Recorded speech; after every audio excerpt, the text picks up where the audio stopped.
Uh-huh. All right, perfect.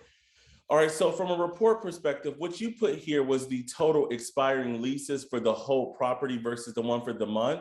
And so how you pull that report is you go under reports. Then you're gonna go down, and this is being recorded as well. So let me say it again because I'm doing too much talking. All right, to pull your expiring leases report, on the left-hand side, you will go under reports.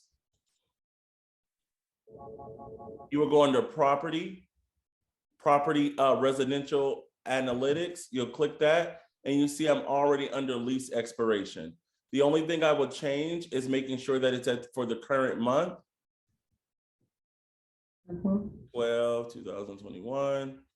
This one won't let you edit. And then of course I'm going to put in your property code, which is Buck for Buckingham. And I'm going to hit display. And it shows me here that for this month, you have a total of 4 leases that expire. So if I click on that, it'll show me which 4 leases have expired. These 2 right here is letting me know that they are on schedule to move out. So you have 2 move outs. And then according to this, there are 2 people who we don't know what's happening for. If they have renewed, it will tell us that they renewed because it would tell us their new lease expiration date.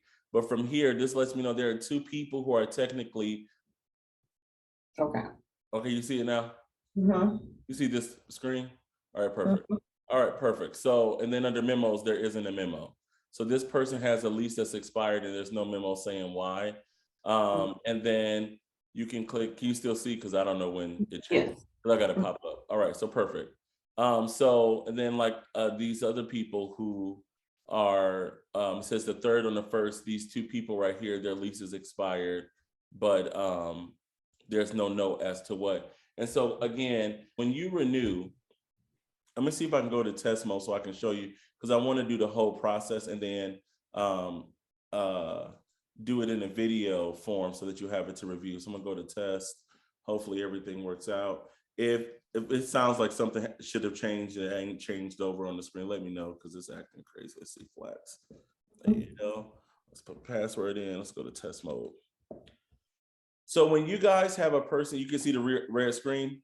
Mm-hmm. Yep. All right, perfect. All right. So when you guys have someone who is time to renew, this is a good place to always go because it lets you know that these people are sitting here because you did not tell Yardi they're month to month. You did not tell Yardi they renewed, and you did not tell Yardi they're leaving. If they fall under any of those categories, they will not be showing here. So let me make sure I pick your property so that you have it for review. If they're showing there, that means that the Yardi doesn't know. Oh, it looks like you don't have a test database. That's what it is. So I'm going. Yeah, so you don't have a test database, which is cool because use my login to test. So if I texted to you before, just use that login information and you can go into and just go to test mode and practice around so that you can get comfortable. I don't know why she didn't build you a test database. That's crazy. So I'm going to bring that to her attention today. So you use my Julian at the Flights AL, that password that you had, and then just log in under test so that you can practice. All right, so here we go. So again, if something is showing up under here, that means that we did not tell Yardi they renewed, they're on notice, or they're month to month. So you click this number here to know who the people you need to still be operating or contacting with. Let's just say, I'm gonna do an example for each one. Let's say Robert. Robert told us that he is going to be on notice, that he is going to move out. His lease expires 12/14. So I'm going to click the notice button and literally put him on notice.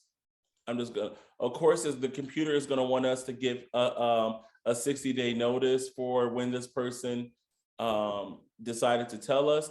And then for the move out date, we'll just pick their lease 2, which is the 14th. So I'll put 12/14 on here. If he gave us a reason, gave us an agent, hit save.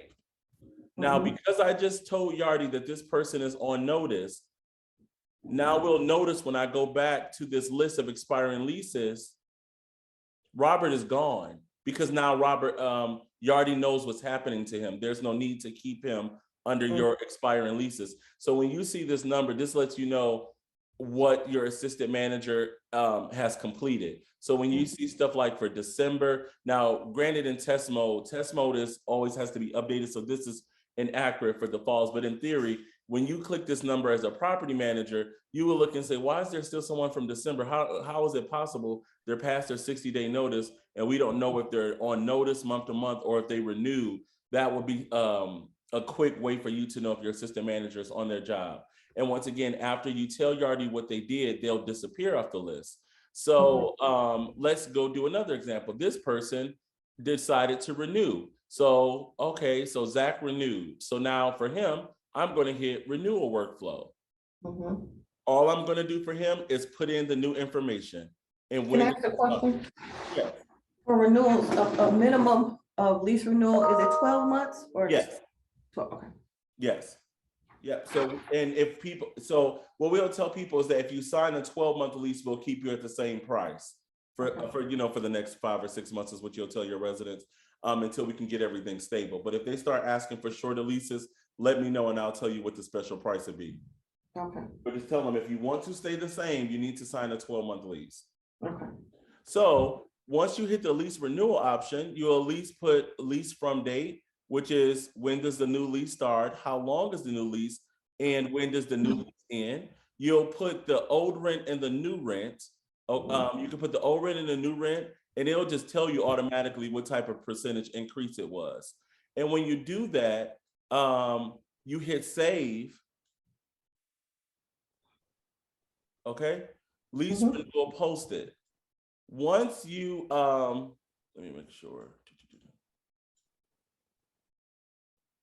Once you post a renewal lease, you want to go under renew lease. We already did this part. I think you hit save. I believe they're going to go off your dashboard now. Renew lease has been posted. All right, so let's see here. All right, so let's go here and he should be gone. That was Zach, right?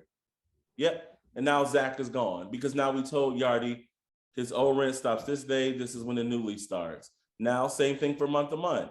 Brian, we just go in, we click month to month. He's on month to month. The computer already knows it's $300. And look at Yardi. It's already going to start it when it's supposed to start, which is on the 8th, because he didn't renew. Your month to month fee starts on the 8th, and it's going to prorate and do what it needs to do. It'll tell you what the old rent's going to be, the new rent's going to be. You hit save on, what's that, Brianna, whatever her name is, and you go back to your dashboard, and you'll notice once again, now Brianna, she's gone.